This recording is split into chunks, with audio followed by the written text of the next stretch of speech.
केरल की राजनीति में इन दिनों एक नाम सबसे ज्यादा चर्चा में है, फातिमा तहलिया। 32 साल की फातिमा न सिर्फ इंडियन यूनियन मुस्लिम लीग का चेहरा हैं, बल्कि इस बार उन्होंने उस गढ़ में हलचल मचा दी है जिसे दशकों से अभेद माना जाता था।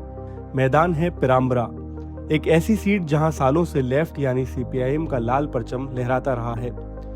तहलिया के सामने चुनौती पहाड़ जैसी है। उनके सामने उम्मीदवार हैं टीपी रामकृष्णन, एक मंजे हुए राजनेता और सीपीआईएम के दिग्गज।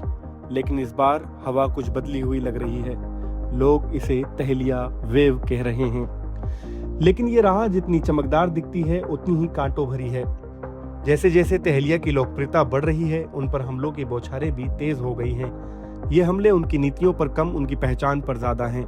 ऑनलाइन दुनिया में तहलिया को उनके जेंडर और मुस्लिम पहचान के लिए निशाना बनाया जा रहा है।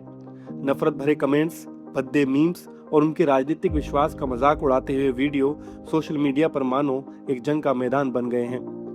बात सिर्फ इंटरनेट तक सीमित नहीं रही। आरोप लगे हैं कि उनके प्रतिद्वंदी खेमे के प्रचार में हिंदुत्व के नारों का सहारा लेकर ध्रुवीकरण की कोशिश तक की गई है। हालांकि सीपीआईएम उम्मीदवार टीपी रामकृष्णन ने इन हरकतों से पल्ला झाड़ा है और इसकी निंदा की है, लेकिन जमीनी हकीकत कुछ और ही बयां कर रही है। फातिमा तहलिया के लिए ये नफरत नई नहीं है। मकतूब से बात करते हुए उन्होंने कहा कि जब से उन्होंने छात्र राजनीति के जरिए इस क्षेत्र में कदम रखा है, वे लगातार इस तरह की ट्रोलिंग और हेड कैंपेन का सामना कर रही हैं। क्या एक युवा मुस्लिम महिला लेफ्ट के इस मजबूत किले में सेंध लगा पाएगी? क्या तहलिया वेव नफरत के शोर को मात दे पाएगी? पेराम्बरा के नतीजे सिर्फ एक जीत या हार तय नहीं करेंगे, बल्कि ये केरल की बदलती सियासत का एक बड़ा बयान होंगे।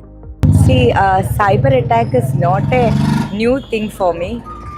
When I entered the politics, I've been facing the cyber attacks like from 2012 onwards. I think most of the women who is engaged in politics or in any field, in social field, is sometimes or occasionally face these kinds of bullying.